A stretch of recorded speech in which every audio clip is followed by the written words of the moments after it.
Ladies and gentlemen, Mr. Cropper here. The idea or epiphany in this video I owe entirely to Legendre 007, Stewart.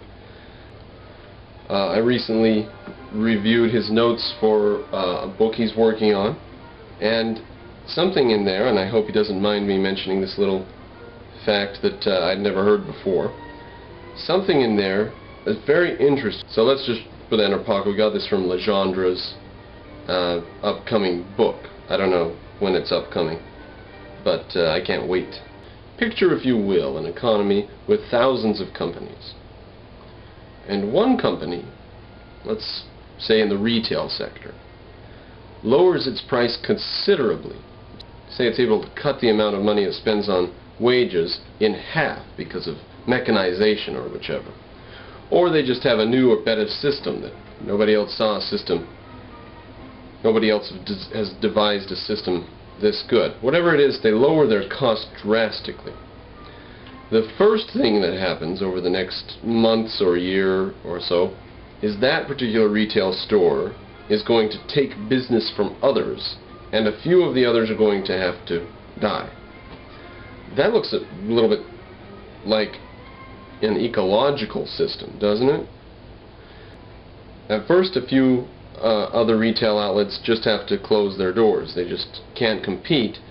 But the ones who do stay open have to compete on the basis of this new thing. So the mutation, if you will, the change that that retailer brought about, then spread throughout the population of retail stores that remained. Very few of them were able to stay in business without adopting the more efficient methods.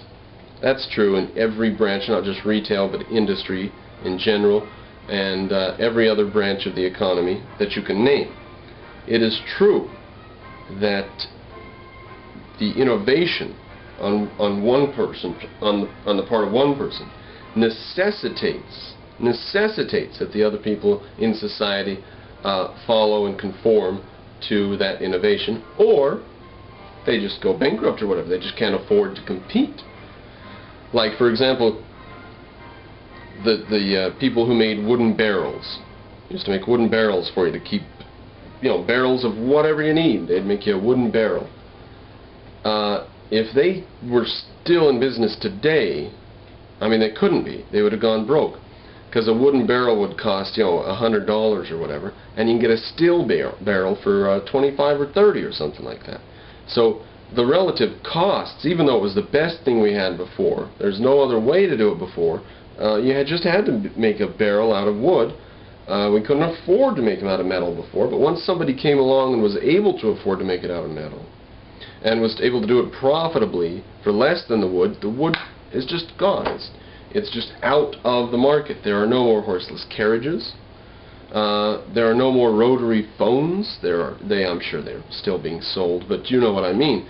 Now that's very interesting that an economy would be of the type where one or two changes could affect the entire system, and those other creatures, if we may, will have to adapt to the change that this creature initiated, whichever creature changes somehow. Now, you're probably getting the drift here. That's social Darwinism. That's the view that society is kind of like a Darwinian ecosystem or something. And we have to allow the stronger companies to innovate, and the weaker ones will have to pass away. But there's no way to stop that. And we're just going to have to allow evolution to come across and solve the problems as it comes across them, because there's no way we can foresee them and plan by them, so we're just going to have to let it happen through evolution, through social Darwinism. But everybody knows social Darwinism means that the poor people die in the gutter, and it's kudos to the rich, and it's capitalism at its worst, dog eat dog, and 96% of the people serve 4%. Everyone knows that's it. Wrong. Everyone also knows that a selfish person harms themselves. Everybody also knows that a liberal is in favor of higher taxes. Everybody knows there's no reality. It's all bullshit. Social Darwinism, as I was not privy to this fact until recently, social Darwinism was originally a metaphor to compare society to an ecosystem, not a metaphor to say, well, it's the survival of the fittest. It is the survival of the fittest company. Okay? The beautiful thing about capitalism is this survival of the fittest business leaves a guy can lose his wallet, he can lose his house, he can lose his car, he can lose his job, he can lose everything in a capitalist economy, and not his body though.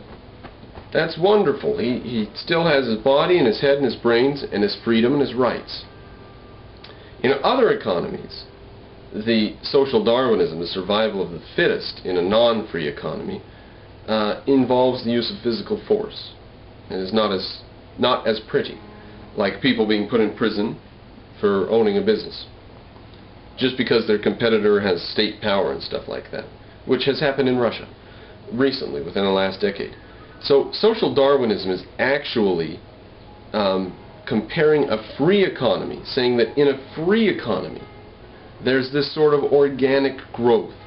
There's this sort of, and when one business goes bust, it is liquidated and its resources are gobbled up by the other businesses.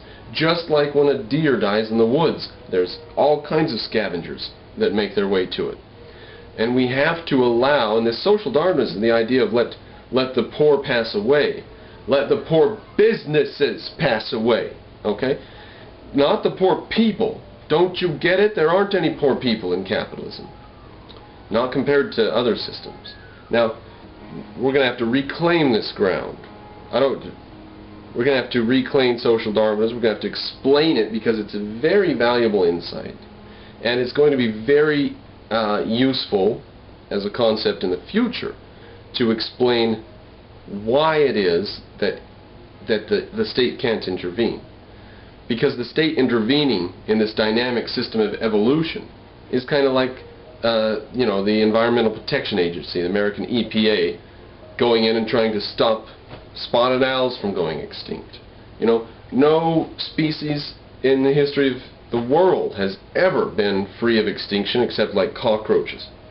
So what the hell are they thinking they're going to do? Stopping the extinction of the spotted owl or the slimy salamander or whatever the hell it is. You can't stop evolution in its tracks any more than you can stop the economy in its tracks.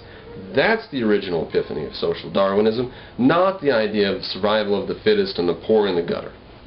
And we're going to have to reclaim this ground. We can't let them keep that.